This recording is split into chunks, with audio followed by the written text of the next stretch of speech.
Hello friends, welcome to Sammy Mummy. இன்றைக்கி நம்ம ஒரு சுவையான மோர் குழம்பு தாங்க பார்க்க போகிறோம். வாங்க எப்படி செய்கிறதுன்னு பார்க்கலாம். மோர் குழம்பு செய்கிறதுக்கு இப்போ தேவையான பொருட்கள் என்னென்னு பார்த்துடலாம்.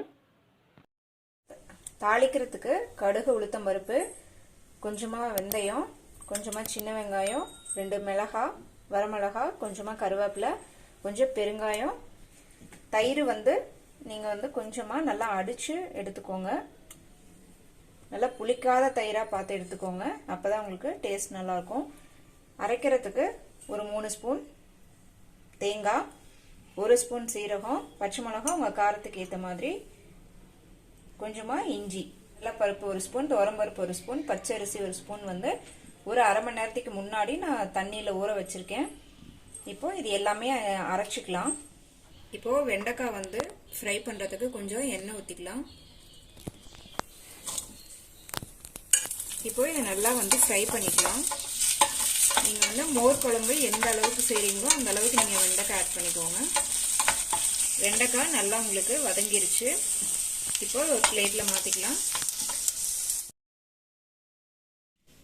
இப்போது அரைக்கிறதுக்கு தேங்காய், பச்சை மிளகாய், கொஞ்சமாக இஞ்சி, கொஞ்சம் சீரகம் ஆட் பண்ணியிருக்கேன்.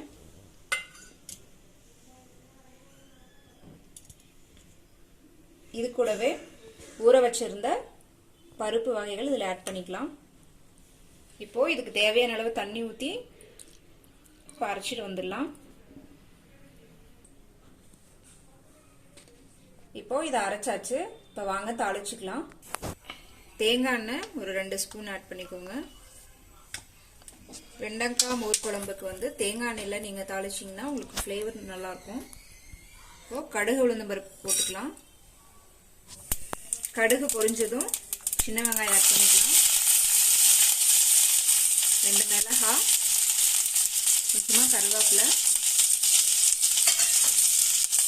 கொஞ்சமாக பெருங்காயம் ஆட் பண்ணிக்கலாம். இப்போ இதை நல்லா மிக்ஸ் பண்ணிக்கலாம்.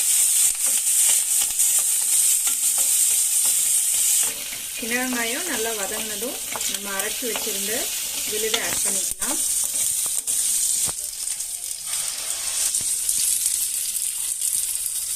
இப்போ கொஞ்சமா இந்த மிக்ஸி கழுவி தண்ணி கொஞ்சமா ஆட் பண்ணிக்கலாம். மஞ்சத்தூள் ஆட் பண்ணிக்கோங்க, 1/2 ஸ்பூன்.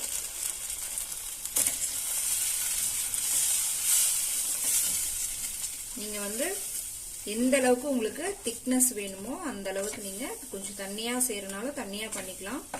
கொஞ்சம் திக்கா வேணும்னாலும் நீங்க திக்கா வச்சுக்கலாம். இப்போ இதுக்கு தேவையான உப்பு ஆட் பண்ணிக்கிறேன். கொஞ்சம் கெட்டியா இருக்கு, கொஞ்சம் நான் தண்ணி ஆட் பண்ணிக்கிறேன். இப்போ நான் நல்லா வதக்கி வச்ச வெண்டைக்காய் ஆட் பண்ணிக்கிறேன்.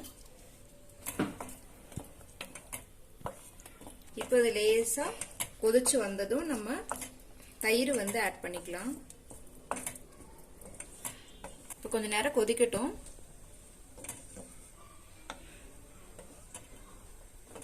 நீங்க வெண்டைக்காய் மோர் குழம்புக்கு பாத்தீங்கன்னா பூசணிக்காயிலையும் நீங்க செய்யலாம், சேப்பக்கிழங்குலையும் செய்யலாம். நான் இப்போ வெண்டைக்காய் யூஸ் பண்ணி பண்ணியிருக்கேன். மேக்சிமம் பூசணிக்காயில செய்வாங்க, வெள்ளரிக்காயில கூட செய்வாங்க. உங்களுக்கு எது விருப்பமோ நீங்க ஆட் பண்ணிக்கலாம், பிளைனாவும் செஞ்சுக்கலாம். இதில் அந்த அரிசி, பருப்பு இதெல்லாம் அரைக்கிறதுக்கு எதுக்கு ஆட் பண்ணுறோன்னா குழம்பு நல்லா திக்காக வரணுங்கிறதுக்காக தான். இது நீங்கள் வேணும்னா சேர்த்து அரைச்சிக்கலாம், இல்லைனா நீங்கள் ஸ்கிப் பண்ணிடலாம்.